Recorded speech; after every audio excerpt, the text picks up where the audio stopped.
Hello, welcome to season puts.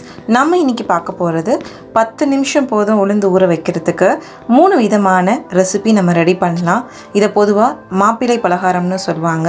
ஏன்னா ஒரு வீட்டிலேருந்து வரவங்களுக்கு என்னென்ன டிஷ்ஷு பிடிக்கும் நமக்கு தெரியாது.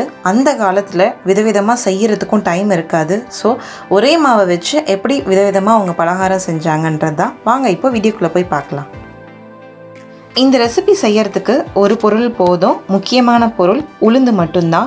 நம்ம 200 கிராம் உளுந்து எடுத்து இருந்த ரெசிபி செய்யலாம் அப்படின்னா 3 ரெசிபிலையும் பார்த்திங்கன்னா குறைஞ்சது 5 பேர்லேருந்து 6 பேர் வரைக்கும் சாப்பிட்லாம். அந்த அளவுக்கு உங்களுக்கு குவான்டிட்டி கிடைக்கும். உளுந்து இப்போது நம்ம ஊற வச்சிடலாம். 10 நிமிஷம் போதுங்க உளுந்து ஊறுறதுக்கு. நம்ம ரொம்ப நேரம் ஊற வைக்கணும், அதுக்காக வெயிட் பண்ணணுன்ற நீடு கிடையாது. 10 நிமிஷம் நல்லா ஊறினதும் நம்ம வாஷ் பண்ணிவிட்டு அரைக்க ஆரம்பிச்சிடலாம். இப்போ நம்ம 10 நிமிஷம் உளுந்து நல்லா ஊற வச்சு கழுவி வாஷ் பண்ணியாச்சு. இப்போ நம்ம கிரைண்டரில் போட்டு அரைக்கலாம். பொதுவாக கிரைண்டரில் போட்டு அரைக்கிறது ரொம்ப நேரம் ஆகும்னு நினைப்பாங்க. ஆனால் நீங்கள் கிரைண்டரில் போட்டு அரைச்சி பாருங்கள், மாவு நல்லா ப்ளஃபியாக இருக்கும், உங்களுக்கு குவான்டிட்டி ஜாஸ்தியாக கிடைக்கும்.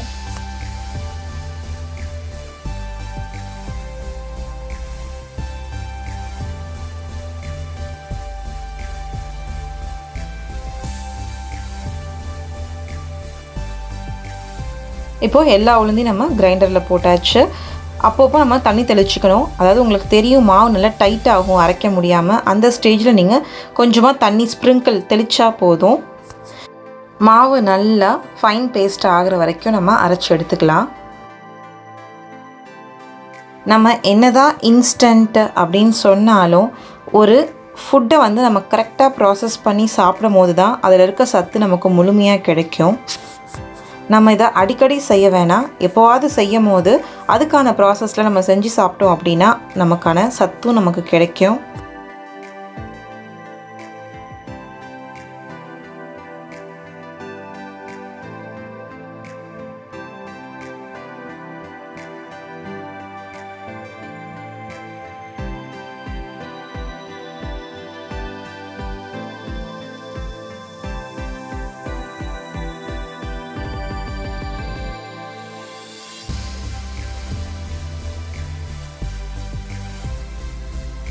இப்போது மாவு நல்லா நைஸாக அரைச்சாச்சு.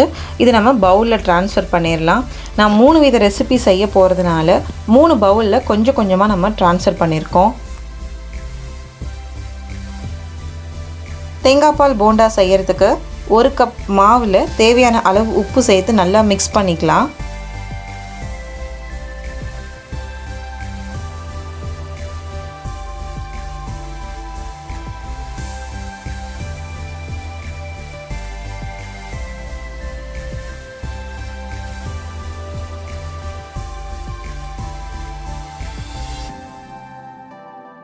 தேங்காய் பால் எடுக்கிறதுக்கு ஒரு மிக்சியில் 1 கப் தேங்காய், அது கூடவே 10 முந்திரி பருப்பு ஆட் பண்ணி நல்லா ஃபைன் பேஸ்ட்டாக அரைச்சிக்கலாம். கொஞ்சமாக தண்ணி ஊற்றி அரைச்சிட்டு அதை நல்லா வடிகட்டி அந்த கோகனட் மில்கை மட்டும் நம்ம தனியாக எடுத்துக்கலாம்.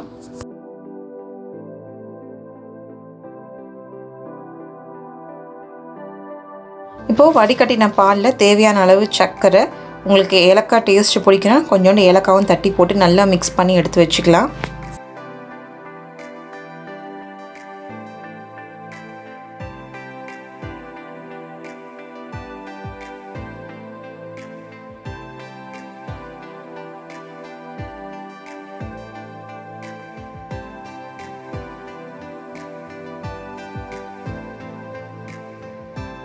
போண்டா செய்கிறதுக்கு ஒரு கடாயில் எண்ணெய் ஊற்றி எண்ணெய் நல்லா சூடானதும் நம்ம எடுத்து வச்சுருக்க உளுந்த மாவுலேருந்து சிறு சிறு உருண்டைகளாக எண்ணெயில் போட்டு 2 பக்கமும் பொரித்து எடுத்துக்கலாம். இங்கே தேங்காய் பால் போண்டாவுக்கு நம்ம ரொம்ப நேரம் பொரிக்கணும்னு இல்லை. அதாவது அது கலர் சேஞ்ச் ஆகிறதுக்கு முன்னாடியே நம்ம எண்ணெயிலேருந்து எடுத்துடணும். போண்டாவை பார்க்கும் போதே உங்களுக்கு தெரியும் நல்லா வெள்ளை வெள்ளையர்னு இருக்கும். சாப்பிட்றதுக்கு உங்களுக்கு நல்ல டேஸ்ட்டாகவும் ஸ்பாஞ்சியாகவும் ஃபீல் ஆகும்.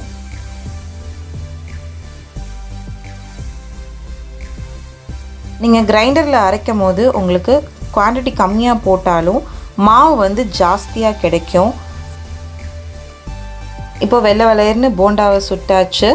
இதை அப்படியே நம்ம தேங்காய் பாலில் ட்ரான்ஸ்ஃபர் பண்ணிடலாம். தேங்காய் பாலில் போட்டு நல்லா சோக் ஆகணும். 5 to 10 minutes ஆகும். உங்களுக்கு நல்ல ஊறி ஸ்பாஞ்சியாக இருக்கும், சாப்பிட்றதுக்கு ரொம்ப சாஃப்டாக இருக்கும். சுவையான தேங்காய் பால் போண்டா ரெடி.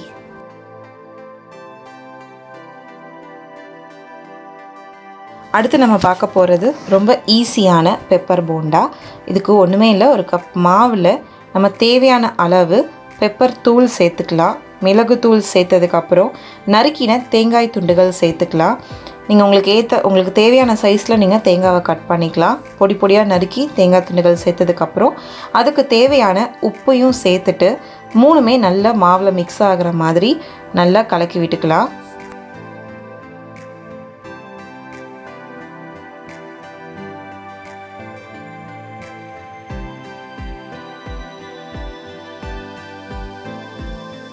இப்போது கடாயில் எண்ணெய் சூடாக இருக்குது. நம்ம அதே மாதிரியே குட்டி குட்டி பால்ஸாக வந்து எண்ணெயில் போட்டு நல்ல பொன்னிறம் ஆகிற வரைக்கும் ஃப்ரை பண்ணி எடுக்க போகிறோம். தேங்காய் பால் போண்டா நம்ம வெள்ளையாக தான் எடுத்தோம். ஆனால் இங்கே பெப்பர் போண்டாக்கு நல்லாவே ப்ரௌன் கலரில் சேஞ்ச் ஆகிற வரைக்கும் ஃப்ரை பண்ணிவிட்டு நம்ம எடுத்து வேறு பவுலில் ட்ரான்ஸ்ஃபர் பண்ணிடலாம். இந்த மாதிரி நம்ம ஒரே மாவில் 3 விதமாக செய்யும் போது யாருக்கு எந்த மாதிரி பிடிக்குமோ அந்த மாதிரி விரும்பி சாப்பிடுவாங்க. நமக்கு டைம் சேவ் ஆகும், டிஃப்ரெண்ட்டாக செஞ்சு கொடுத்த மாதிரி இருக்கும்.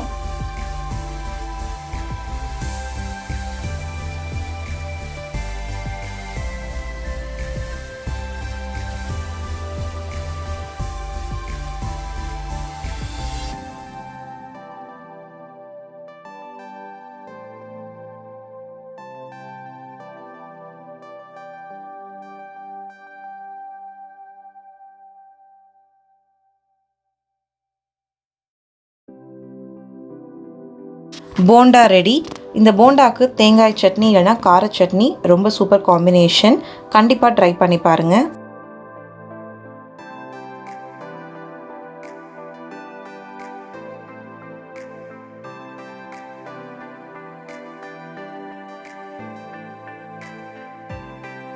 அடுத்து நம்ம வடை எப்படி செய்கிறதுன்னு பார்த்துடலாம். இப்போ பொதுவாக வடை எல்லாருமே அரிசி மாவில் செய்கிறாங்க, அப்படி இல்லைனா இன்ஸ்டண்ட்டாக ஏதாவது மிக்ஸ் பண்ணி செய்யணும் அப்படின்னு நினைக்கிறாங்க. ஆனால் வடைனாலே உளுந்து மாவில் செய்கிற வடை தான், அதுதான் தனி டேஸ்ட்டே. அதை நம்ம மிக்சியில் அரைக்காமல் கிரைண்டரில் அரைச்சி செய்யும் போது அதுக்கு இன்னும் கூடுதல் டேஸ்ட் கிடைக்கும். 1 கப் உளுந்து மாவில் நறுக்கின வெங்காயம், கொத்தமல்லி, காரத்துக்கு ஏற்ற மாதிரி பச்சை மிளகாய், தேவையான அளவு உப்பு சேர்த்து நல்லா மிக்ஸ் பண்ணிக்கலாம்.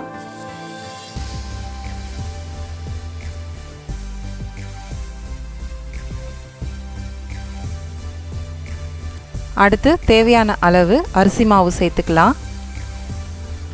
அரிசி மாவு உங்களுக்கு நல்ல கிறிஸ்பினஸ் கொடுக்கும், எண்ணெய் அதிகமாக பிடிக்காது, அதுக்காக தான் நம்ம ஆட் பண்ணுறோம்.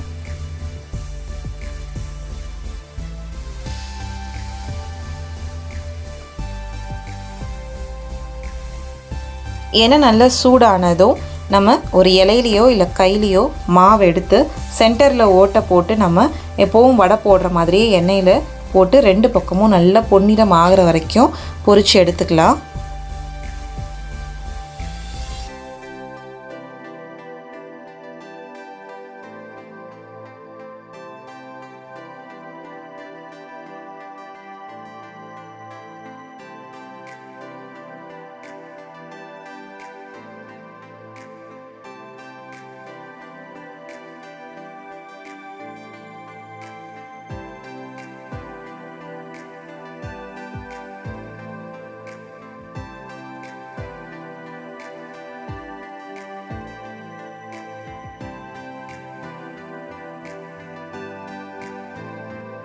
நம்ம பாரம்பரியமாக செய்கிற சில உணவுகள் வந்து அதன் முறைப்படி நம்ம செய்யும் போது தான் அதில் இருக்க சத்துக்கள் நமக்கு கிடைக்கும். நம்ம டைமை மிச்சம் பண்ணுறோன்னு சொல்லிட்டு நம்ம ஹெல்த்தை நிறைய வீணாக்கிக்கிறோம். ஸோ இனிமே வந்து அந்த மாதிரி இல்லாமல் கரெக்டான மெத்தடை ப்ராசஸ் ஃபாலோ பண்ணி நம்ம சத்தாகவும் சுவையாகவும் செஞ்சு சாப்பிட்லாம். இப்போது வடை நல்லா ஃப்ரை ஆயிடுச்சு, உங்களுக்கு பார்க்கும் போதே தெரியும். அதே மாதிரி கிறிஸ்பியாக இருக்கும், உள்ளே சாஃப்டாக இருக்கும். ஒரு தடவை நீங்கள் ட்ரை பண்ணி பாருங்கள். இவ்வளோ ஈஸியான வடைக்கு நம்ம எந்த இன்ஸ்டன்ட் மெத்தடும் செய்ய தேவையில்லை. ரொம்ப ஈஸியாகவும் சீக்கிரமாகவும் டிஃப்ரெண்ட்டாகவும் நம்ம செஞ்சு கொடுக்கலாம்.